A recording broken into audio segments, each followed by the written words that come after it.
Doutor, gostaria que o senhor explicasse como é desenvolvido esse trabalho, né, no grupo de gêneros do HC.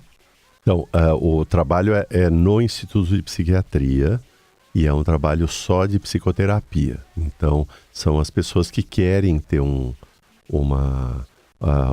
entendimento melhor, um desenvolvimento das suas próprias questões, às vezes com alguns sintomas, às vezes sem um sintoma, muito mais para um desenvolvimento pessoal. E aí as pessoas fazem 2 triagens e são encaminhadas para os terapeutas da equipe, que são psicólogos que têm essa especialidade. Agora, por exemplo, daqui umas 2 semanas, a gente vai criar um grupo, é um grupo de mulheres e homens, a gente tem até vagas para as mulheres, e não precisam ser casais, e aí as pessoas fazem 10 sessões de terapia para justamente ter esse percurso do conhecimento, do entendimento e da confirmação da identidade como homem e como mulher. O trabalho desenvolvido no consultório do senhor é o mesmo que acontece no HC ou não, doutor? Não. No consultório é um trabalho que eu faço, é individual sempre, e é um trabalho mais personalizado, é um trabalho que ele não tem esse começo, meio e fim, não são 10 sessões, é um trabalho de uma psicoterapia onde a pessoa vai resgatando uma série de elementos dela para reforçar, para confirmar, para se desenvolver como homem, como mulher, como um todo. Então, eu acompanho todos os papéis dela, todas as funções, e aí a gente vai trabalhar as questões profissionais, vai trabalhar as questões relacionais, afetivas, amorosas, familiares. Então, é um trabalho muito mais amplo e aí sim a gente pode dizer que a gente está construindo esse homem, essa mulher para uma vida que ele possa se sentir mais seguro, mais confortável e poder realizar o que ele quer realizar na vida. Aí sim é um desenvolvimento mais amplo e um relacionamento. Claro que ter alguém para cuidar junto todo esse processo é muitas vezes precioso, né? É muito importante ter alguém que acompanhe os passos.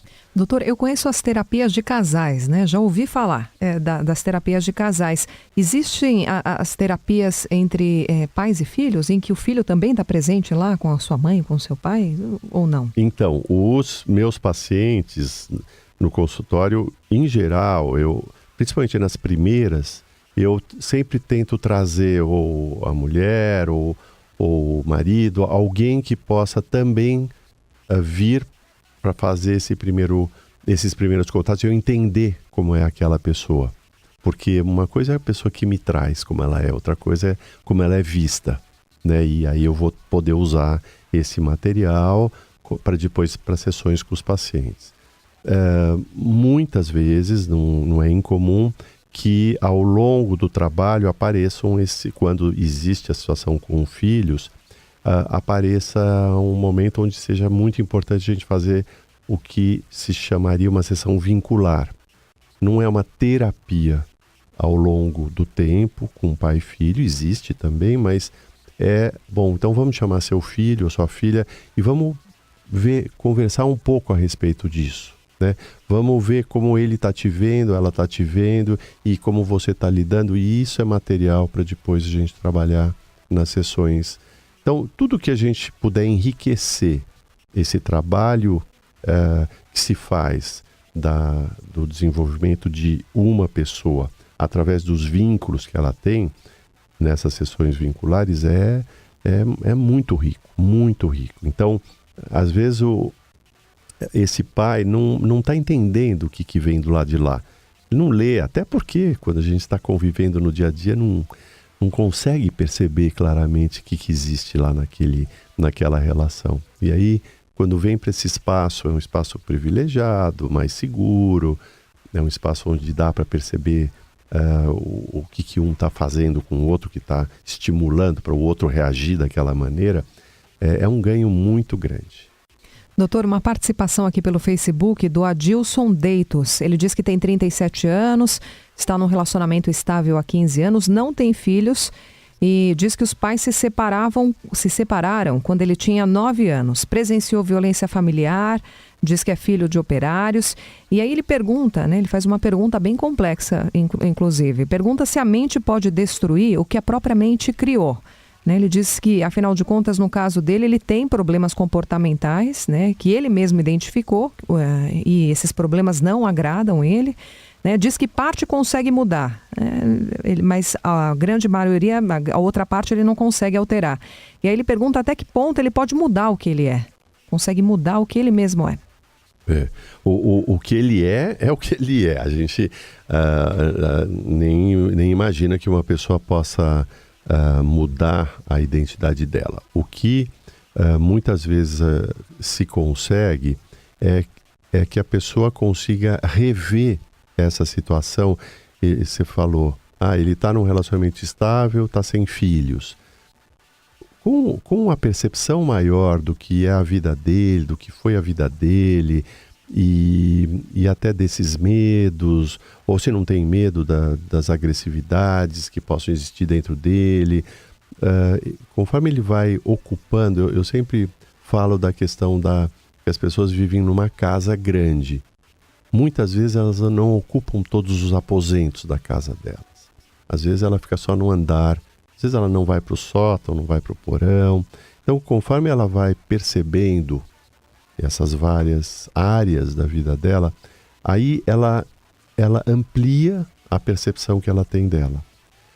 E claro que ela vai transitar melhor. Quem sabe ele possa transitar melhor por essa possibilidade de ser pai um dia. Mas não que necessariamente ele precisa cumprir esse papel. Ele tem essa situação de separação dos pais que é uma separação sempre muito traumática, né? Porque tem aquele ideal de que vão estar juntos, e a sensação de abandono, e principalmente o que cada um incutiu, vamos dizer, no caso dele, na cabeça dele. Quer dizer, o que essa mãe falou desse pai e dessa relação? O que ele viu e o que ele também ouviu? Quando junta o que vê e ouve, às vezes não é só ouve, às vezes um gesto, os trejeitos de pai e mãe, eles chegam no filho, mesmo sem falar, eles chegam e incutem lá uma informação, e essa informação vira verdade. E às vezes essa verdade é totalmente passível de questionamento. Então, existem pessoas, hoje a gente tem até um termo jurídico que chama alienação parental, né?